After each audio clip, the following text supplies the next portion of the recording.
So my final solution to having a strap that we're able to hold for the Moza Air, and the simplest, I mean, I went through, like I said, I went through my cork phase, and then I went through my bamboo phase.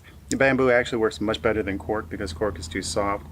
Prior to that, I had a mouse pad way too soft, so that allowed variance so that it would start slipping up into the actual motor. The bamboo, which basically was just using their embroidery hoops.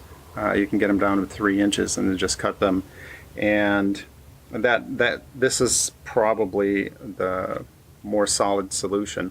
And again, this thing will hold a body, a human body. But my final solution was the simplest. It was just to go to their 75-pound pull here and 50-pound pull on the actual loop there. So that was my final solution that I use frequently.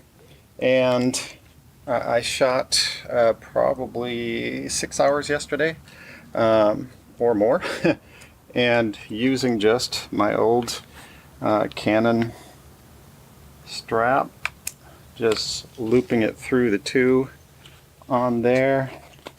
And basically they weren't long enough to wrap around the whole thing, so I just put 2 there and then a third around here, and I'm securing it in that fashion.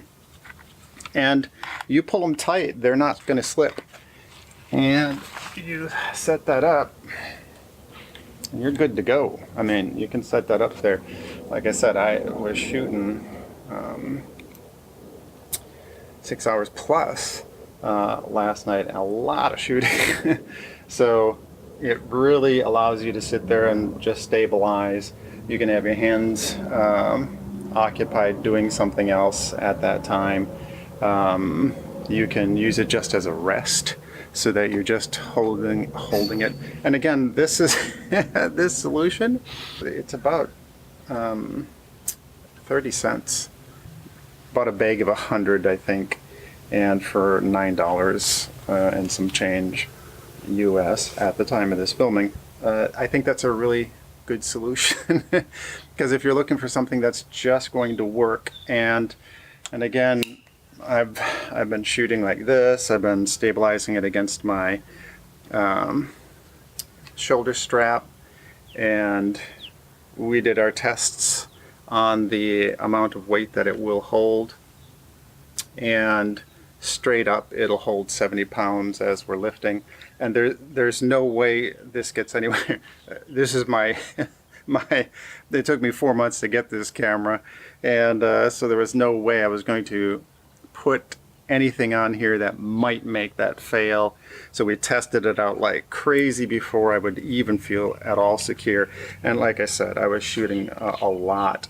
The only thing that you do, just like with any type of equipment, is before you go into it, because we're from the self-defense arena, so anytime that we're going to do any training on our mats and things like that, we always look at our environment. We want to make sure.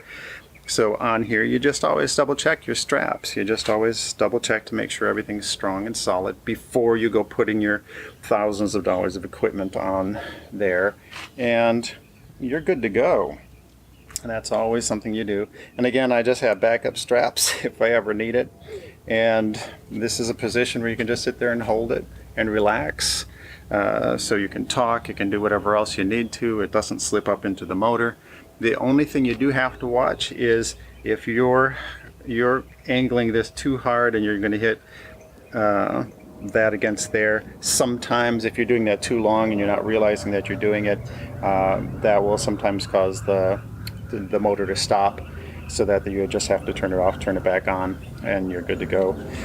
But for the majority of my shots, that was never a concern, and it was always just, this really does relieve a lot of the stress that your arms and shoulders have to take for filming, especially for long duration, which I've been doing. Tested it out. So for me, this solution works really well. And we tested, like I said, I'm not going to put my valuable equipment on something that hasn't been tested. So That's it. If you have any questions, ask me. If you like what I present, let me know what else you want to see, and I will address that. Thank you.